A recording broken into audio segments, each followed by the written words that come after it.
Ide Bagus Suaparte alias Gus Capung rupanya tak pernah jera. Setelah mendapat asimilasi dalam kasus pembunuhan anggota polisi, pria usia 43 tahun asal Banjar Pandey Mengui Badung ini kembali berulah. Gus Capung kembali diamankan polisi setelah mencuri sebuah handphone di sebuah kos-kosan wilayah Jalan Siwa, sebelah barat Terminal Mengui, Desa Mengui Tani, Mengui Badung.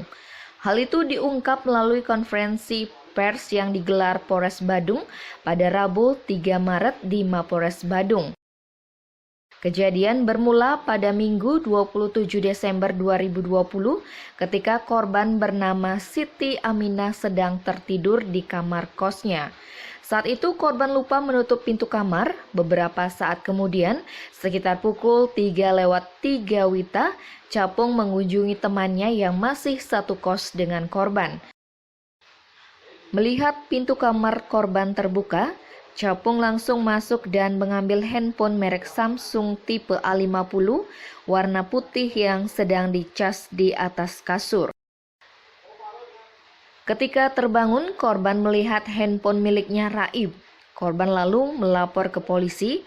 Setelah dilakukan penyelidikan, pelaku berhasil diringkus di rumahnya.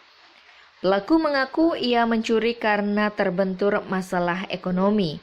Akibat ulahnya, Capung kembali terancam dibui karena melanggar pasal 362 KUHP. Tim Bali Express melaporkan.